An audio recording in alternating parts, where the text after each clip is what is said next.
You can't go home again. That is a phrase you probably recognize, and it comes from a source you probably don't. That being a book written the better part of 100 years ago. It is a book that, while flawed, is very close to my heart, and it is simply called You Can't Go Home Again. Written by Thomas Wolfe, once prized as one of the premier American novelists of a generation that produced a lot of premier American novelists. He was a contemporary of Hemingway and Faulkner. But unlike them, he is not so fondly remembered, and he has never fared well in the critical discussion, in part because his writing style is rather unrestrained. It's rather billowing and hyper-energetic and unyielding. He never uses one adjective when he can use 5 or 6. He never uses subtlety when he can use bombast and wild primordial energy. Structure, form, restraint, technique, none of these were particular strengths of his, but he nonetheless wrote with an immense passion and an immense vitality that have given us some truly great little sections of literature, even if I would argue he never wrote a truly great book. You Can't Go Home Again, of course, is not a material, factual statement. Obviously, to the extent that you consider home as merely a place, a location, you of course can go back. But in a more psychological sense, in a more philosophical sense, no, you can't perhaps go home again. Thomas Wolfe understood this with rapt, impassioned attention and fury and yearning, how you can try to recover these lost chapters of your past, you can try to return to the old hearths, but ultimately they are inevitably distanced from you by the constant onrush of time. You Can't Go Home Again is thus a sort of modern reinterpretation of the old Heraclitean idea that you cannot walk in the same river twice. You are different, and so is the water. The world is in a constant state of flux, a constant state of transition, and attempting to return to this fixed point of stability is inevitably doomed. Or is it? The Owl House and Amphibia are sister shows in the sense that they were both announced at the same time, and in many parts of their runs they were airing at the same time. They both focus on protagonists who have left home and gone to another world and struggle with the anxiety that comes from attempting to emotionally navigate the pleasures and wonders of the new fantastical world with the draw of returning back, of returning home, of returning to the world that was known, and especially since these are stories focused on children and adolescents, on their families, on their parents who deeply miss them.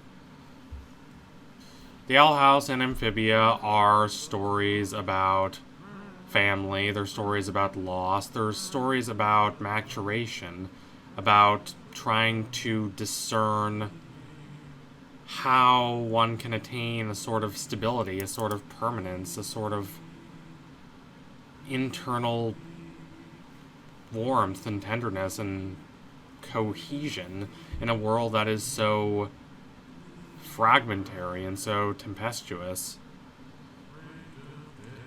But above all, I think of them as being stories about home. what counts as home, what we consider home to be, how we construct the idea of home, and whether we can return to these homes after we've left them. I have made many videos paralleling these two shows because doing so is straightforward and rather cogent. It makes a sharp point, because these are two shows that start from the same root, more or less, and tackle many of the same ideas, and yet use those ideas to depart in different directions.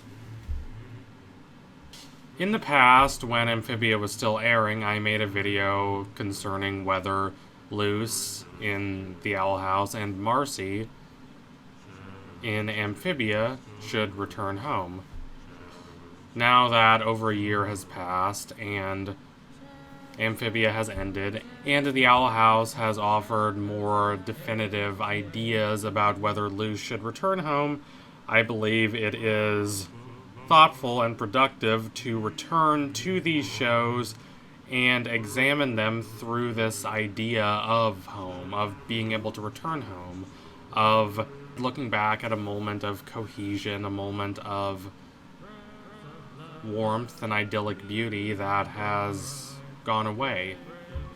In the past, I said that Marcy should consider staying in Amphibia while Luz should consider staying home on Earth.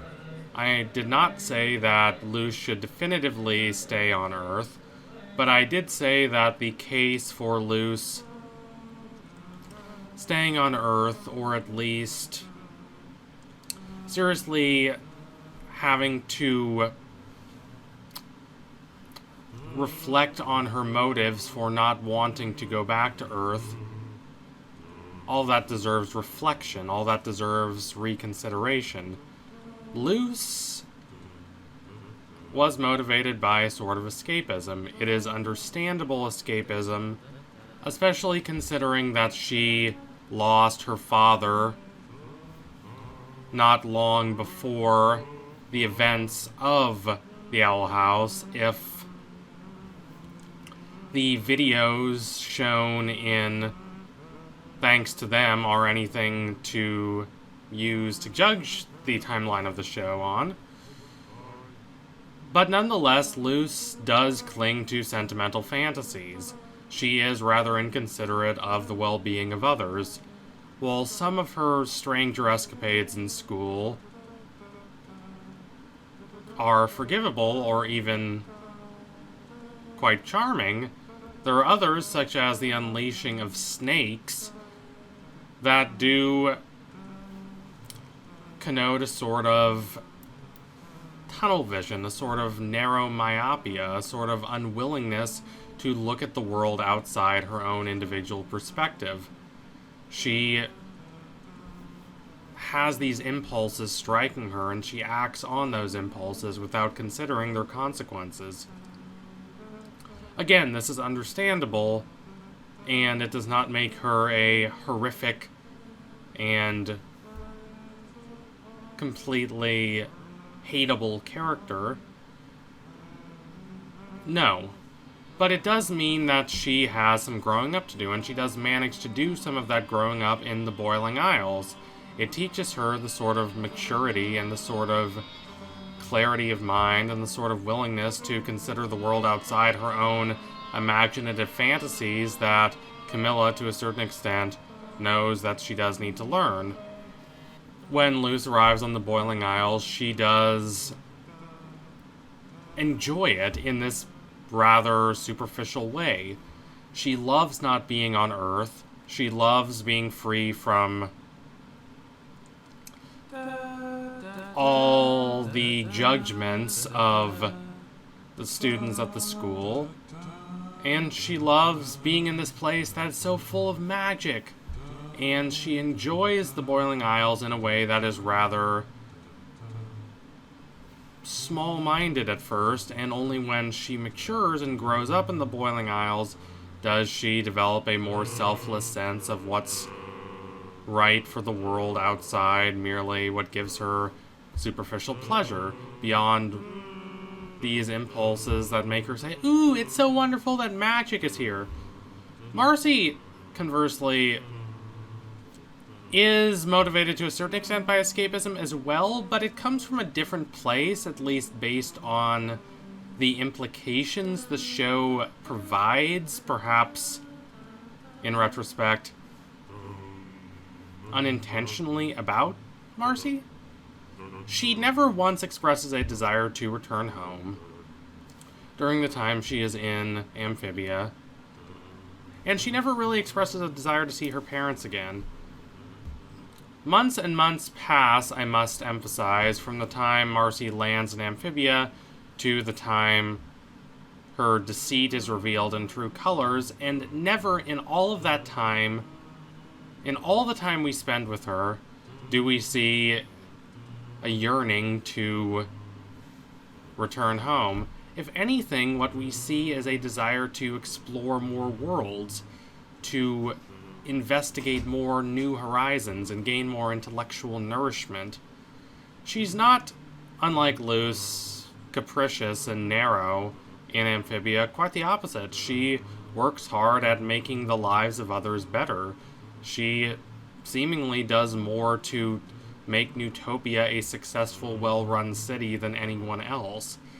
This is not a pattern of behavior that should be discouraging, quite the opposite, and it implies that she suffered quite a lot because of her restrictive home environment, whether or not it was abusive, and she only really had the chance to flourish in Amphibia. Because of all this, I really did not think that Marcy should return to Earth, and I certainly did not think she should return to Earth in a very easy and uncomplicated way. And yet that's kind of what happens. Never once does the show really consider the possibility that Marcy should stay in Amphibia, even in Season 3, and I think that was a major mistake on the part of the show. It's not that Marcy has to stay in Amphibia, and if the show wants to make the case that she does need to return home, there is a scenario where I'm fine with that, but there's not really any case. It's just taken for granted that she should have to return home, and that's a rather odd choice. The Owl House takes a very different approach. It talks about how Luce, discontent and anxious, is wondering if she should return to the Boiling Isles. She is starting to become quite self-conscious. Her gung-ho youthful optimism has fractured and broken into a sort of malaise, a sort of pessimism about the future, and pessimism about the effects of her actions on others. It is only when Camilla, the person that Luce believes wants Luce to stay home, encourages Luce to instead go to the Boiling Isles, and even goes so far as to come with her, that Luce fully accepts that, yes, she cannot abandon the world of the Boiling Isles, however dangerous and psychologically fraught it might be, and she needs to face those challenges and help those who really were there for her there in the Boiling Isles. She regains a sort of confidence in herself. And the show regains a sort of confidence after this period of momentary crisis about the idea that Luce is better off in the Boiling Isles, or at least that she should not return home permanently. So what is home in these shows? Home is a relationality. Home is a series of links and connections. Neither Luce nor Marcy really, it seems, loved their old ideas of home. That's a big reason why they were so excited to leave.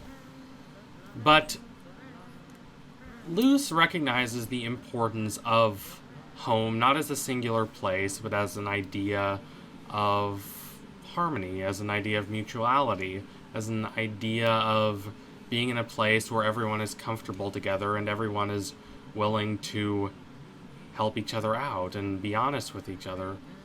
home as a single place is rather transient, but home as that grander idea is less so. Marcy, conversely, very much feels that her home, in that grander, more profound sense, is in Amphibia, and yet she has to return to Earth with a greater acknowledgement of how this life that she once ran away from is a life that does not suit her passions and ambitions and ideals. It seems like she's just biding her time until she can get out of there and live her own life, which we see happen by the Amphibia finale. These are two very different ideas of what home is and means. So thank you all for watching. If you liked what you saw today, don't forget to like, comment, and subscribe. Donate to my Patreon if you can, and you want to see more videos like this. Keep watching The Owl House and Amphibia. What do you think about the choices made by Marcy and Luz? Sound off in the comments. Anyway, tune in soon for the next analysis. We'll be coming soon. Promise you that. Thank you all again. Adios, comrades.